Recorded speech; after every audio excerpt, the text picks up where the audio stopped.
హైదరాబాద్ లోని Adarsh Nagar MLA quarters లో నివాసం ఉంటున్న వారికి అసెంబ్లీ సెక్రటరీ నోటీసులు ఇచ్చారు. క్వార్టర్స్ ఖాళీ చేయాలని నోటీసులో పేర్కొన్నారు.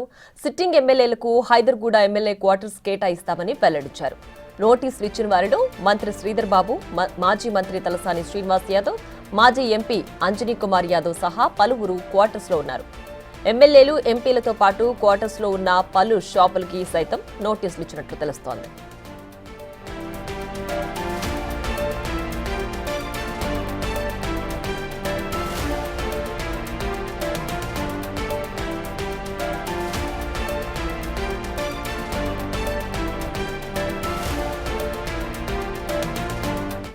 మరింత సమాచారం మా associate input editor Nagesh phone line అందించడానికి సిద్ధంగా ఉన్నారు. నగేష్, చెప్పండి, మాజీ మంత్రులకు అలాగే మంత్రులకు ఎమ్మెల్యే క్వార్టర్స్ లో ఉన్న వాళ్ళకి ఖాళీ చేయాలంటూ నోటీసులు ఇచ్చారు కదా. సో ఎప్పటి లోపల ఖాళీ చేయాలి, ఏంటి ఈ నోటీసులో ఉన్న సారాంశం?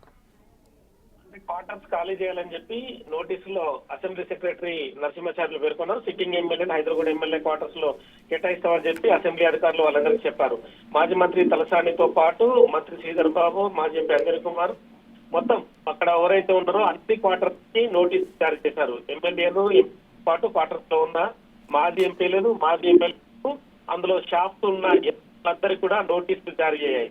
ముఖ్యంగా కాన్స్టిట్యూషన్ క్లబ్ కట్టాలని చెప్పి తెలంగాణ ప్రభుత్వం భావిస్తుంది. ఎందుకంటే ఎమ్మెల్యేలకు, ఎంపీలకు కానీ అంటే వాళ్ళంతా కొంచెం అక్కడికి వాళ్ళ ఫ్యామిలీస్ రావడం కానీ, మాట్లాడుకోవడం కానీ, కూర్చోవడం కానీ తదితర అంశాలకు సంబంధించి త్వరలో కాన్స్టిట్యూషన్ క్లబ్ నిర్మాణం చేయాలని చెప్పి ప్రభుత్వం ఒక ప్రతిపాదన సిద్ధం చేస్తుంది. ఈ క్రమంలోనే ఆదర్శ్ నగర్ ఎమ్మెల్యే క్వార్టర్స్ లో ఉన్న ప్రతి ఒక్క ఎమ్మెల్యేలు, మాజీలు కావచ్చు, ప్రస్తుతం ఉన్న ఎంపీలు, మాజీ ఎంపీలు కావచ్చు, వాళ్ళకి సంబంధించిన సంబంధికులు ఎవరున్నా కూడా ఖాళీ చేయాలని చెప్పి కూడా వాళ్ళందరికీ ప్రస్తుతం నోటీసులు జారీ అవుతున్నాయి. ఇంకా కొంతమంది కూడా నోటీసులు జారీ కావాల్సింది. ప్రస్తుతం అయితే నోటీసులు జారీ ఎవరైతే తీసుకున్న వాళ్ళు ఉన్నారో వాళ్ళందరూ కూడా కొద్ది రోజుల్లోనే ఖాళీ చేయాలని చెప్పి వాళ్ళకు కూడా ఒక టైం బాండ్ ఇస్తుంది. ఎందుకంటే అర్జెంట్ గా వాళ్ళు వెళ్ళలేని పరిస్థితుల సమయంలో కొంత టైం బాండ్ కూడా వాళ్ళకి ఇస్తుంది.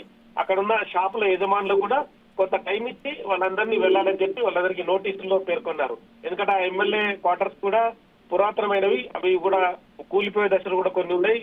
కొన్ని రిపేర్లు చేశారు కానీ అవి కూడా కొంత పనికి రాకుండా ఉన్నాయి. ఎందుకంటే ఆ ఎమ్మెల్యే క్వార్టర్స్ బదులు ఆల్రెడీ హైదర్గూడలోని ఎమ్మెల్యే క్వార్టర్స్ ఇప్పటికే నిర్మాణం జరిగింది. అందులో కూడా చాలా వరకు ఖాళీ ఉన్నాయి. వాళ్ళందరికీ ప్రస్తుతం ఉన్న ఎమ్మెల్యేలకు, మాజీ ఎమ్మెల్యేలకు ఎవరికైతే అవసరం ఉంటుందో వాళ్లకు అందులో ఏర్పాటు చేస్తామని చెప్పి ప్రభుత్వం ఇప్పటికే అసెంబ్లీ సెక్రటరీ చెప్పారు. ఈ క్రమంలో కాన్స్టిట్యూషన్ క్లబ్ అయితే త్వరలో నిర్మాణం కానుంది. ఇవాళ ముఖ్యంగా సాయంత్రం 4 గంటల దగ్గర క్యాబినెట్ మీటింగ్ లో కూడా అప్రూవల్ కూడా జరగనుంది. ఆ విషయం పైన కూడా చర్చ జరిగి కాన్స్టిట్యూషన్ క్లబ్ ఎంత మేర నిర్మించాలి, అందులో ఎలాంటి వసతులు ఉండాలన్న దానిపైన కూడా మంత్రులు, ముఖ్యమంత్రి కూడా ఇవాళ చర్చించనున్నారు.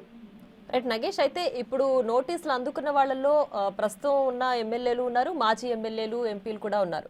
సో ఇప్పుడు ప్రజెంట్ హైదర్గూడకి షిఫ్ట్ చేస్తున్న వాళ్ళలో ఓన్లీ సిట్టింగ్లకు మాత్రమే ఇస్తున్నారా, అందరికీ ఇస్తున్నారా?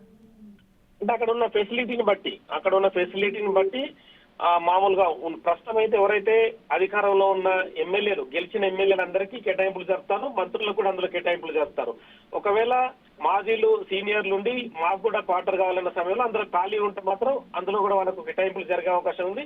లేకపోతే వాళ్ళకు టీఏటీఏల కింద కూడా రెగ్యులర్ గా ప్రభుత్వం నుంచి అందే డబ్బులు వాళ్ళకి ఎట్లాగా అందుతాయి. అంటే వాళ్ళు బయట ఉన్నా కూడా ఆ డబ్బులతో వాళ్ళు అక్కడ వసతిని ఏర్పాటు చేసుకోవచ్చు అని చెప్పి అందులో సూచన. సో ప్రస్తుతం అయితే ఆ ఎమ్మెల్యే క్వార్టర్స్ కూడా, హైదరాబాద్ ఎమ్మెల్యే క్వార్టర్స్ కూడా ఎంతవరకు సరిపోతాయి, ఎన్ని ఉన్నాయన్న దానిపైన కూడా ప్రస్తుతం అయితే ఒక లెక్క ప్రభుత్వం అయితే తీసుకుంటుంది. దాని ప్రకారం తదుపరి అంటే ఇంకా ఎమ్మెల్యేలకు సంబంధించి ఇంకా నిర్మాణాలు చేపట్టాలని చెప్పి ప్రభుత్వం అయితే భావించింది. మొదటైతే ఈ కాన్స్టిట్యూషన్ క్లబ్ కు సంబంధించి, ఎందుకంటే హైదరాబాద్ నడిబొడ్డున్న ప్రాంతం కాబట్టి వాళ్ళందరూ అంటే ఎక్కడ దూర ప్రాంతాల నుంచి వచ్చినా, ఎక్కడి నుంచి వచ్చినా కూడా వాళ్ళకు విడిదిగా ఉండడం కోసం, వాళ్ళకి తెలిసిన వాళ్ళు కూడా అక్కడ ఉండి స్టే ఉండి ఎమ్మెల్యేని కానీ మంత్రులు కలవడం కోసం కూడా సౌకర్యంగా ఉంటుందనేది ఈ ఒక ప్రణాళికాబద్ధంగా చేస్తే ఎవరికి కూడా ఇబ్బంది కలగకుండా ఆదర్శనగర్ ఎమ్మెల్యే క్వార్టర్ ఉన్న ప్రాంతం ఉపయోగపడుతుందనేది ప్రభుత్వం భావిస్తుంది. రైట్, అంటే ఇప్పుడు ఎవరైతే షిఫ్ట్ చేస్తున్నారో వాళ్ళందరికీ ఇచ్చినప్పటికీ ఇవ్వని వాళ్ళకి వేరే దగ్గర ఫెసిలిటీ ఇస్తారు, లేదంటే దానికి కంపెన్సేటివ్ గా ఏదో ఒకటి వాళ్ళు ఫెసిలిటీ చూపిస్తారు కదా. సో క్వార్టర్స్ లో ఉన్న ఫెసిలిటీస్ వీళ్ళకి కూడా ఇస్తారా? ఖచ్చితంగా ఇస్తారు. ఎందుకంటే ప్రభుత్వానికి సంబంధించి ఎవరైతే ప్రజాప్రతినిధులుగా చెలామణి అవుతున్నారో వాళ్ళందరూ ఖచ్చితంగా వాళ్ళకి కాంపెన్సేటివ్ చేస్తారు. మీరు అన్నట్టుగా మాజీలు కూడా అందులో సీనియర్లు కానీ ఇప్పుడు ఒక టైం బాండ్ ప్రకారం ఆ క్వార్టర్స్ ని కేటాయింపులు జరుగుతుంటుంది.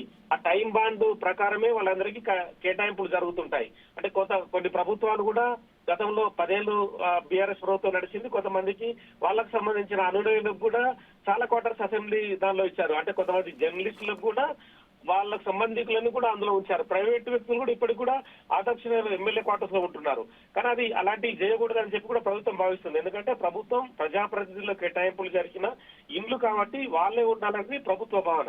కానీ ఇది కొంచెం పక్కదారి పట్టించే విధంగా గత ప్రభుత్వం అయితే చేసింది.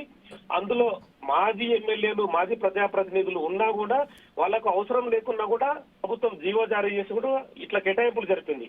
సో అందులో ఎవరు అర్హులు ఎవరు అనర్హులు అనేది కూడా ఒక నిర్ణయానికి వచ్చి దాని రూల్ ప్రకారమే అది హైదరాబాద్ ఎమ్మెల్యే క్వార్టర్స్ లో కేటాయింపులు అయితే జరుపుతారు. ఇందులో అధికార ప్రజాప్రతినిధులున్నా ఎవరైతే బీఆర్ఎస్ కి సంబంధించిన ప్రతిపక్ష నేతలున్నా ఎవరున్నా సరే అందరూ కూడా ఈక్వల్ గానే ప్రభుత్వం ప్రవర్తిస్తుంది. ఎవరిపైన ప్రేమ గాని ఎవరిపైన దయ చూపి వాళ్ళని ఉంచాల్సిన పరిస్థితి లేదని చెప్పి ఇప్పటికే ప్రభుత్వం కరాఖండిగా చెప్పింది.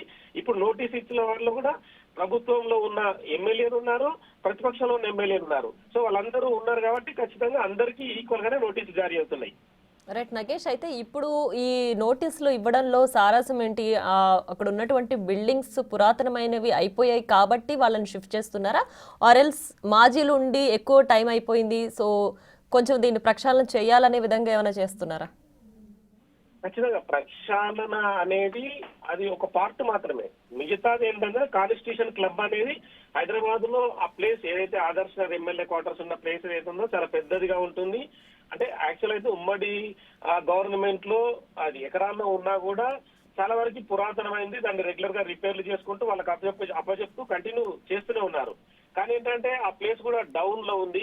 మళ్ళీ దాన్ని ఎత్తు పెంచి కాన్స్టిట్యూషన్ క్లబ్ కనుక నిర్మాణం జరిగితే ఒక పెద్ద క్లబ్ నిర్మాణం అవుతుంది. అందులో అంటే ఎమ్మెల్యేలు రావడము, వాళ్ళకి సంబంధించిన సంబంధికులు కావచ్చు, రాష్ట్రంలో ఉన్న సంబంధించిన ఏదైనా పనులు కావాలనుకున్న వ్యక్తులు కావచ్చు, కొంతమంది వస్తూ వెళ్తూ ఉంటారు. సో వాళ్ళందరూ అక్కడ కలవడం కోసం కూడా ఈజీగా ఉండడం కోసం ఒక ప్లేస్ అనేది అకామిడేటెడ్ చేయడం కోసం కూడా కాన్స్టిట్యూషన్ క్లబ్ అనేది ఉపయోగపడుతుందని ప్రభుత్వం భావిస్తుంది. ఎందుకంటే ఎక్కడి నుంచి వచ్చినా కూడా అంటే అసెంబ్లీకి దగ్గరి ప్రాంతం కావడం కూడా ఇక్కడ మనం గమనించవచ్చు. సెక్రటరియట్ కి కూతవేటు దూరం, అసెంబ్లీకి పక్కనే. సో ఇవన్నీ కూడా దగ్గర ప్రాంతం ఉండడం వల్ల ఎవరైతే ప్రభుత్వంతో అవసరం ఉండి పథకాలకు సంబంధించి వాళ్ళకి సంబంధించిన పెన్షన్లు కావచ్చు, రకరకాల అవసరాలు చాలా మందికి ఉంటాయి. కొన్ని సందర్భాల్లో ఎమ్మెల్యేలు నియోజకవర్గంలో కలవని పరిస్థితులు హైదరాబాద్ కు వచ్చి కలుస్తుంటారు. కొన్ని సందర్భాల్లో అసెంబ్లీ జరుగుతున్న సమయంలో కూడా మంత్రులు ఎమ్మెల్యేలు కలవడానికి చాలా మంది వస్తుంటారు. అంటే వాళ్ళ పార్టీ కార్యకర్తలు వస్తారు, ప్రజలు కూడా వస్తుంటారు. సో వాళ్ళందరూ కలవడానికి అనువుగా ఉంటుందని కూడా ఈ క్లబ్ పనిచేయడం అనేది కూడా అది కూడా ఒక ఉద్దేశంగా ప్రభుత్వం భావిస్తుంది. Right Nagesh, thanks for the updates.